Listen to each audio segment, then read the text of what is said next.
Bienvenue sur la chaîne d'Antom Gamer et une émission spéciale, une émission improvisée parce que je m'attendais pas à faire cette émission là ce soir. Vous savez que j'aime bien les émissions années 90, ces émissions un petit peu paranormales comme Mystère, d'où j'ai fait beaucoup d'émissions, ou dans ces émissions là on nous montrait des choses exagérées, des choses qui nous prennent pour des cons. Quand j'ai fait mes émissions Mystère à l'époque, une émission m'était venue en tête, que je m'étais dit j'en ferai une vidéo. Là je suis tombé ce soir au hasard dessus, et je me suis dit putain mais oui, là en voyant cet épisode là, il faut que je fasse une émission. Je lance cette vidéo, j'espère qu'elle sera plus courte que mes émissions Mystère. Je vais vous faire une émission, donc comme vous l'avez vu dans le titre, sur la nuit des héros. Je sais pas si vous vous en souvenez, beaucoup de personnes de mon âge, voire légèrement en dessous de mon âge, s'en souviendront. C'est une émission qui a été diffusée à partir de 91 jusqu'à 94, où cette émission en fait elle nous montrait comment des gens lambda, comme vous et moi, avait pu sauver d'autres personnes qui étaient en danger.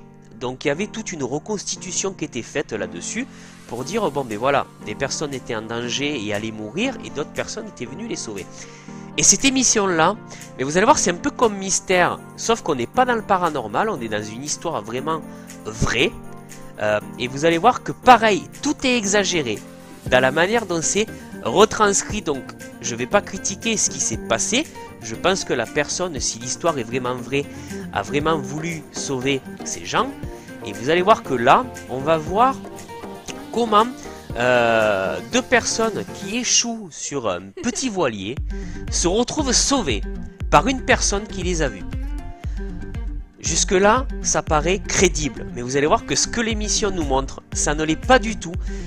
Allons-y, l'émission fait 12 minutes, je vais essayer de pas trop couper comme dans les émissions Mystère et essayer de vous faire quelque chose de plutôt court. On va plutôt laisser défiler l'émission et je vais essayer de couper le moins possible, autant que je peux. Ne vapotez pas, ne fumez pas si vous me voyez vapoter dans cette émission. Ne le faites pas, c'est mauvais pour la santé. Bref, on est parti. La nuit des héros, et je pense qu'il y en aura un deuxième épisode, voire plus, si ça vous a plu. Allez, on attaque. Dans la Manche, à quelques kilomètres de Sainte-Mère-Église. Ça se passe à la Manche, à quelques kilomètres de Sainte-Mère-à-l'Église. Je coupe la vidéo juste pour vous dire que regardez, on a Sekamoto, ce qui nous rappelle effectivement les vidéos VHS. Et ne rigolez pas, certains d'entre vous qui sont jeunes ne savent pas ce que c'est les VHS.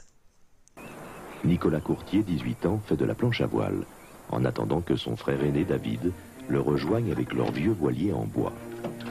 Donc on a Nicolas qui fait de la voile et effectivement ce jeune homme qui va le rejoindre avec son vieux voilier qui vient d'accrocher. Mais alors j'ai fait du bateau, j'ai fait du remorquage de bateau. Vous avez vu comment il a accroché sa remorque? Eh bien ça prouve que l'émission est vieille.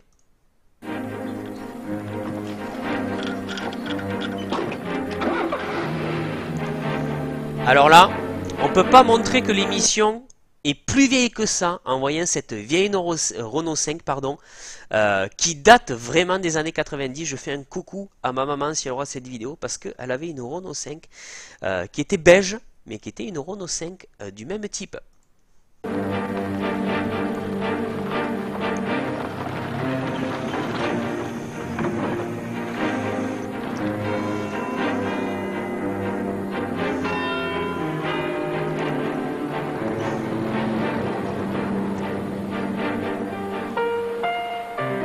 En ce début d'été 1987, l'eau est encore fraîche. Donc on précise bien que l'eau est encore fraîche en ce début d'été. Forcément, là où le reportage se situe, l'eau est fraîche encore en début d'été. Et vous allez voir pourquoi je précise, c'est parce que ça a une importance primordiale.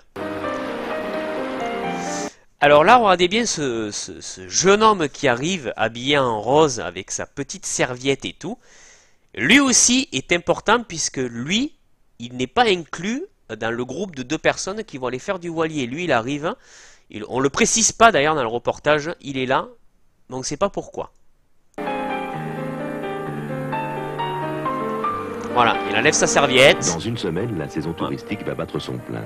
Mais ce matin-là, la plage est presque déserte. Ils viennent de préciser que ce matin-là, donc on a vu à peu près quand l'horloge a sonné tout à l'heure, c'était à peu près 9h15 du matin, et ils nous disent la plage est presque déserte.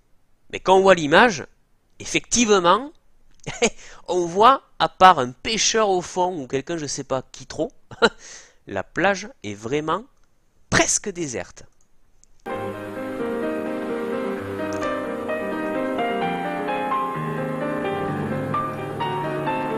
Donc là, on suit notre jeune homme avec son voilier qui va arriver et son copain avec sa planche à voile qui est en train d'arriver sur le rivage. Hop là. Eh oh! Eh oh! Voilà, petit coucou. Ouais, une bonne pression prise, ça va être sympa, je crois. Si c'est beau, et les vagues, pas trop encore, ça va peut-être se lever. Ouais.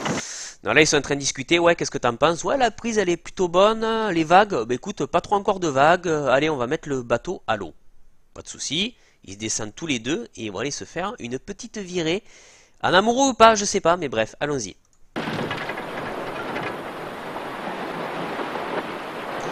Là, on voit notre personnage tertiaire, on va dire, parce que je vais pas dire le personnage secondaire, le personnage tertiaire qu'on a vu arriver avec sa serviette, qui lui est en train de se baigner.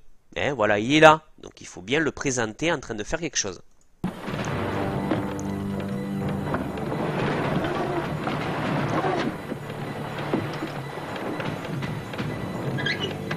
Sortir en mer avec le vieux vaurien, Nicolas et David en ont l'habitude.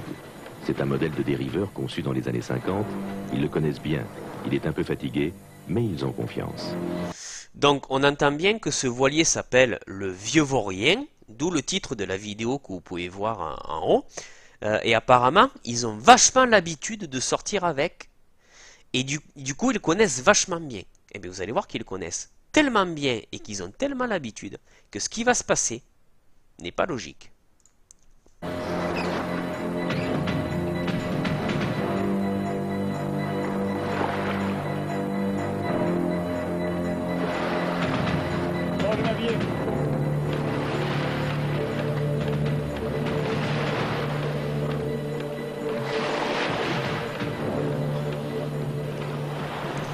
Petit plan un peu long, on ne sait pas trop pourquoi ce plan est là. Est-ce que on a l'impression que ce personnage est en train de dire oula, est-ce qu'il faut qu'on sorte ce jour-là? Est-ce qu'il a une appréhension? Bref, le reportage est très long. Hein. Moi je trouve que c'est pas très bien monté en tout cas.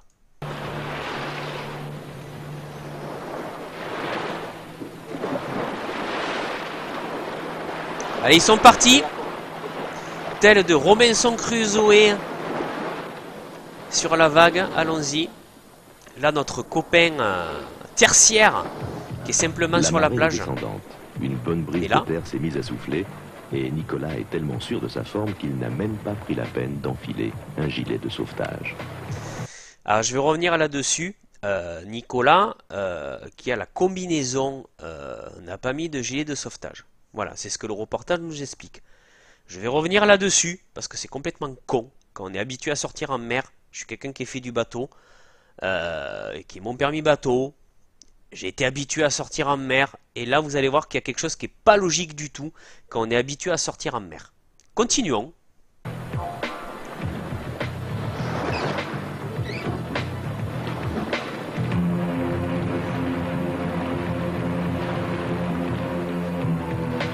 Ah, ils sont à fond, hein, regardez, ça va super vite, hein. Franchement, ils se penchent, je sais pas si vous avez vu les espèces de trimarans ou autres, où vous savez, on se penche en arrière pour aller super vite. Ben là, ils peuvent se pencher autant qu'ils veulent. J'ai l'impression que le bateau va pas très vite, hein. Regardez ça. Putain, suspense, hein, c'est... Waouh, les gars. Ah, ils doivent s'éclater, hein. Moi j'ai plus l'impression que le premier jeune homme qu'on a vu sur sa planche à voile, ben, il doit plus s'éclater que sur cette espèce de vieux vaurien, quoi. Mais bon. Allez, ils sont en train de s'éclater, il n'y a pas de souci.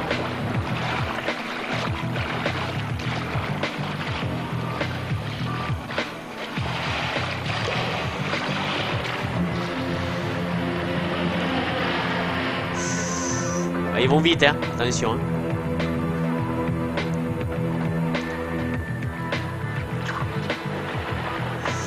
j'ai plus l'impression de regarder un sitcom de Hélène et les garçons qu'un vrai reportage qui te donne vraiment l'impression d'avoir quelque chose de dangereux. Mais bon.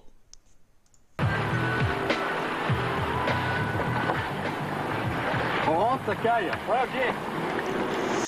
Donc on sait que la mer est très très froide, hein. Donc ils sont allés au large avec une mer très très froide vu que apparemment c'est le début de l'été et c'est pas très très chaud. Lui-même le dit, on rentre, ça caille. Allez, c'est parti les enfants, l'histoire commence à partir de maintenant. Il va falloir empanner pour rentrer. Écoutez le vent.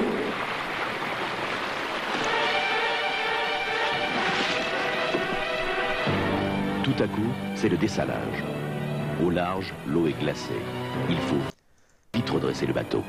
Il faut vite redresser le bateau dans le dessalage. Hop, allez, le bateau qui se retourne. Terme super pointu. Et du coup, on a l'impression que vu le peu de vagues qu'il y a et vu que le bateau s'est retourné, bah, ils n'ont pas très l'habitude de sortir leur bateau. Hein.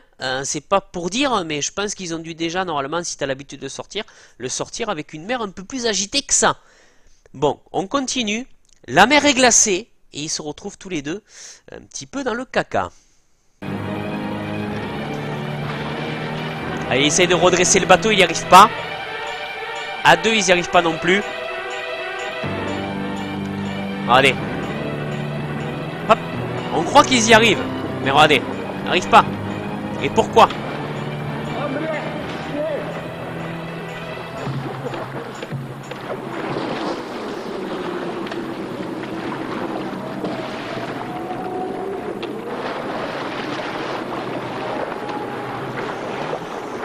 Ah ben là, le bateau s'est retourné complètement avec la voile sous l'eau. Et là, on est d'accord, pour retourner un bateau avec la voile sous l'eau, à mon avis, il faut être super costaud pour lui faire demi-tour. Et là, on retrouve notre tertiaire, notre copain tertiaire, qui est en train de lire un bon livre, apparemment tranquillou, et qui va avoir un rôle très important. Écoutez bien la suite du reportage. Eh oh! Alors là, je pense qu'ils peuvent faire autant coucou qu'ils veulent, hein, mais vu la distance, hein, je pense qu'ils peuvent y rester très longtemps à bouger les bras. Regardez bien. Dans la manœuvre, l'un des deux flotteurs mal arrimés s'est détaché. Il dérive déjà à plusieurs mètres du voilier. Sans lui, il est impossible de remettre le vaurien à flot.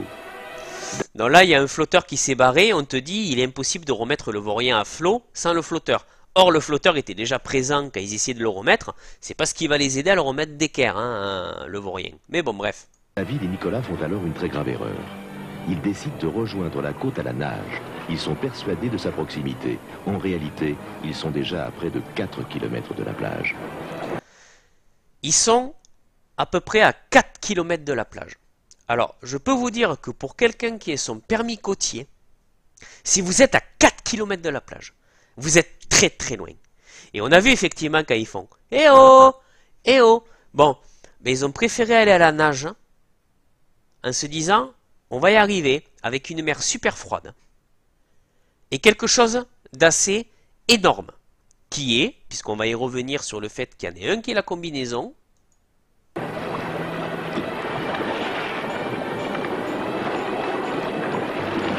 voilà, on le voit. Et l'autre qui est le gilet de sauvetage. Donc le truc con dans cette émission, c'est quoi? C'est quand tu es habitué à sortir en mer. Tu mets ton gilet de sauvetage. Donc, pourquoi il y en a un qui a une combinaison qui le protège du froid, d'accord? Et qui met pas son gilet de sauvetage, et l'autre qui met son gilet de sauvetage, et qui n'ait pas de combinaison qui protège du froid. Il faut m'expliquer parce que, déjà tu vas en mer, forcément tu as le gilet de sauvetage. Obligatoire.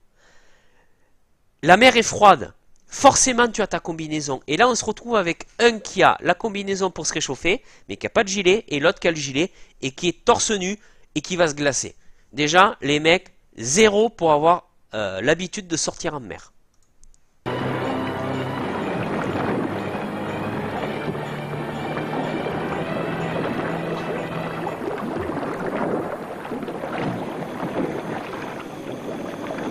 Ah, il peut galérer lui, hein. Là, on a notre bon mec tertiaire, parce qu'on ne sait pas comment il s'appelle d'ailleurs, avec son Walkman, puisqu'à l'époque, le Walkman, c'était quelque chose de révolutionnaire. Hein. Regardez bien où il est, parce que j'en profite pour le montrer. On peut voir que, bon, mais voilà, hein, il voit rien de là où il est, hein. On est d'accord. Hein. 4 km, c'est très loin.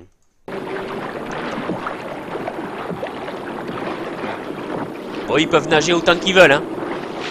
Allez-y, hein. Le courant les pousse au large. En plus d'avoir 4 km à faire, le courant les pousse au large. Donc ça veut dire que si tu nages avec le courant contre toi, tu peux nager, mais les 4 km, tu les feras pas. Et tu vas encore moins faire 3 km. David n'en peut plus. Sans Nicolas, il ne pourrait plus maintenir sa tête hors de l'eau. Chaque instant qui passe les rapproche un peu plus de la noyade. Et regardez bien ce qui va se passer. Lui, il se lève, il enlève son Walkman, et là, regardez. Si je fais le raccord entre ce qu'il regarde et ce qu'on nous montre, c'est qu'il les voit. On est d'accord.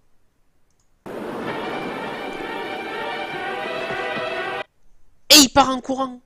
Ça veut dire que les jeunes, déjà s'ils ont réussi à faire 1 km à la nage, mais vraiment, avec le courant qui les pousse, ils sont encore à 3 km au large. Et à 3 km au large, il arrive à voir qu'il y a quelque chose. Déjà, c'est pas logique. Et qu'est-ce qu'il a vu? Parce que même si c'est très loin et qu'il a une vision d'aigle, il a pu voir quoi? Pour moi, il n'a rien vu. Mais, écoutez bien ce qui va se passer. Et ce qu'il va dire. Il court. Super montage. Tatan. Et là, on se dit, il court où? Qu'est-ce qu'il va faire? Mais pourquoi il va voir une dame qui est en train de peler ses pommes de terre? Alors ça, je vais vous couper de suite, vous allez voir pourquoi. Parce qu'on est dans les années 90, on n'est pas dans les années 2010. Vous allez voir pourquoi. Allez, poussez-vous les oies, les poules, hein, les canards. J'ai un truc à dire à la madame. Et c'est quoi? Bonjour madame. Excusez-moi, il faudra appeler des secours parce qu'il y a 2 gamins qui viennent de chavirer. Bon ben allez, je téléphone, hein. Je crois qu'ils sont en train de se noyer. Oh, bon, ben, je vais gérer. Là, on est d'accord. On est dans les années 90, au tout début des années 90, et même le reportage se passe en... Enfin, l'histoire vraie se passe en 87. Il n'y avait pas de téléphone portable. Là encore, ça se tient, puisqu'effectivement, le seul moyen pour lui d'appeler les secours, c'est d'aller près d'une habitation et de dire d'appeler les secours. Là, le reportage se tient. Par contre, qu'est-ce qu'il a vu? On écoute bien ce qu'il a vu. Bonjour madame. Excusez-moi, il faudra appeler des secours parce qu'il y a 2 gamins qui viennent de chavirer. Bon ben, Il y a 2 gamins qui viennent de chavirer. Donc ça veut dire que de la plage où il est, il a vu 2 gamins. Donc on est d'accord que finalement s'il les a vus, c'est qu'ils sont pas loin, les gamins. Donc, soit tu les vois et tu vas les aider, s'ils sont pas loin, parce que pour les voir, qui sont 2 gamins, tu peux y aller. Hein. Ou soit il y a un truc qui est pas logique. Et regardez bien la suite. Hein. allez, je téléphone, hein. Je crois qu'ils sont en train de Elle se va noyer. appeler les secours, forcément. Alors, ça passe par lui, qui est en train de, je sais pas quoi, faire dans un cimetière. Hein. Une corne. T'as l'impression que c'est la Seconde Guerre mondiale et que tu vas avoir un bombardement dans ta ville, quoi. Mais bon, c'était sûrement comme ça peut-être à ces années-là. Hop, lui aussi il part dans son garage. Elle le reçoit fax, je pense. Merlin Sainte-Mère, au centre de secours pour intervention de sauvetage en mer. Terminé. Donc, ça appelle un sauvetage en mer. Et on a vu ce monsieur avec la barbe et le t-shirt rose, qui est juste là pour recevoir l'appel, et qui va aller déclencher justement... À Hop. Sainte-Mère-Église, tous les pompiers sont des volontaires. Voilà. En moins de 10 minutes, la brigade est sur place. Donc, c'est des volontaires, donc c'est pour ça qu'on a vu chacun avait son petit métier à part, et comme ils sont volontaires, ils sont obligés de quitter leur travail pour vite aller, en attendant la corne, aider les gens qui sont en péril. À moins de 10 minutes, je pense que quand tu es en train de te noyer, En 10 minutes, t'es mort. Hein. Mais bon, bref, continuons. On voit le barbu avec son t-shirt rose qui arrive. Ils se préparent tous. Et regardez où ils vont. Michel, vous préparez le Zodiac? Michel, tu prépares le Zodiac. Donc, la logique, ça serait quoi? Ça serait qu'ils rejoignent directement la plage où le mec a vu les jeunes hommes se noyer et qu'ils se partent directement à aller sauver les deux jeunes hommes. On est d'accord, puisque c'est la logique. Il a vu les deux jeunes en train de se noyer. Regardez où ils vont aller.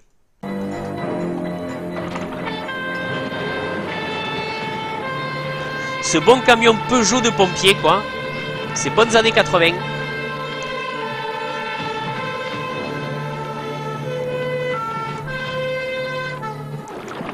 David et Nicolas n'essaient même plus de nager. Ils luttent uniquement pour se maintenir hors de l'eau. Ah, ils essayent plus de nager, quoi. Ils luttent, quoi. Et il faut tenir encore 20 minutes, les gars. Parce que 10 minutes pour qu'ils arrivent sur place. 10 minutes pour qu'ils arrivent où ils doivent aller. Et 10 minutes pour qu'ils viennent nous chercher doivent aller 30 minutes. Tenez le coup. Ils sont pas arrivés, hein.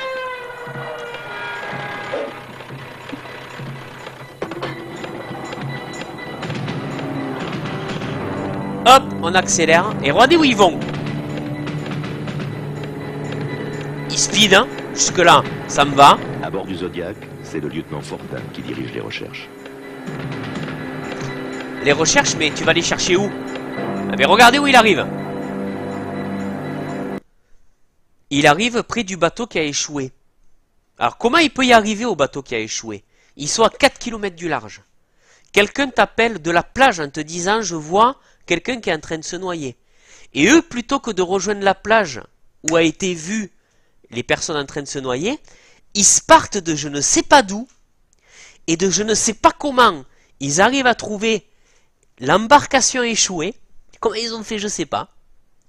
Et du coup, ils sont pas à l'endroit où il faut. Mais ils ont trouvé l'embarcation. C'est pas logique. Honnêtement, il n'y a rien de logique là. Il tourne. Il n'y a personne. Après un petit quart d'heure de mer, nous avons trouvé l'épave. Après un petit quart d'heure de mer, nous avons trouvé l'épave. Donc ça veut dire qu'il aura fallu 10 minutes pour arriver sur place. Un petit quart d'heure de mer pour arriver à l'embarcation. Donc ça fait déjà 25 minutes. Et il y a 25 minutes, les mecs ils étaient en train de se noyer et à bout de force. Donc déjà les mecs ils sont noyés complets, hein, logiquement. Hein. Mais malheureusement, elle était vide de ses occupants. Donc il nous a fallu procéder à approfondir notre recherche. Donc ça veut dire que le mec qui a vu les gens en train de se noyer, il a vu quoi? L'embarcation? Et il leur a dit l'embarcation est là-bas? Ou il a vu les gens se noyer? C'est pas logique, rien n'est logique dans ce qui est en train de se passer. Moi je vous le dis de suite. Hein. Allez, ils partent forcément à la recherche des jeunes. Ils sont en train de nager.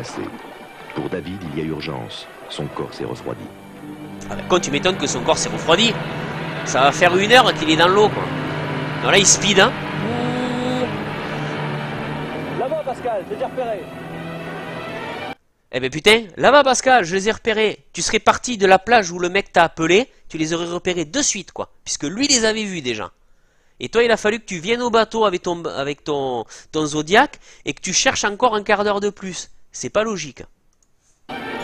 Une des deux personnes me semblait vraiment en situation pratiquement perdue. Là, quand nous sommes arrivés sur place, la tête était pratiquement sous l'eau. Il ne sortait que de temps en temps.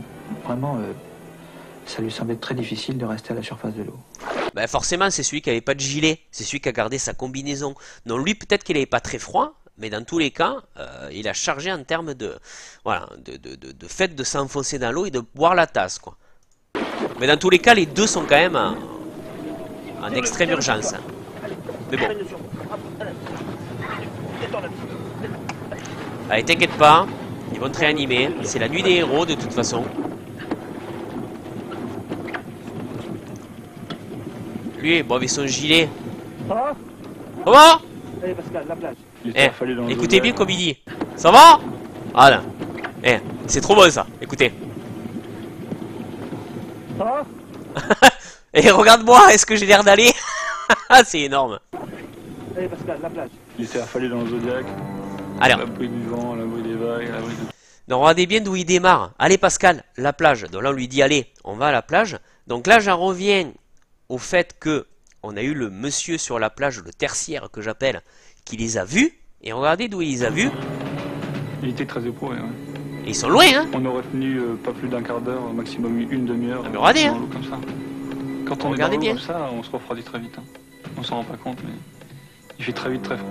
Je me doute, il fait très vite très froid. Et regardez bien. C'est surtout de l'encourager. Les scénarios un peu macabres, je les garde dans ma tête. C'était pas quelque chose qu'on partage à ce moment-là. Non mais, comment le mec, regardez, de la plage a pu les voir? Moi ça je me le demande. Ça reste une question inexpliquée. Comment le mec de la plage a pu voir les deux hommes s'ils étaient déjà si loin?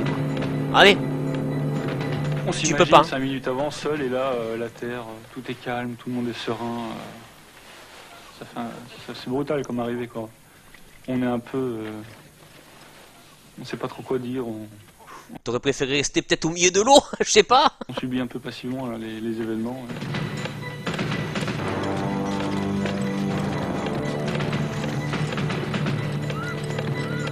Voilà, ils embarquent le mec, allez, hop, sauvetage, pas de soucis. Là, ça se tient.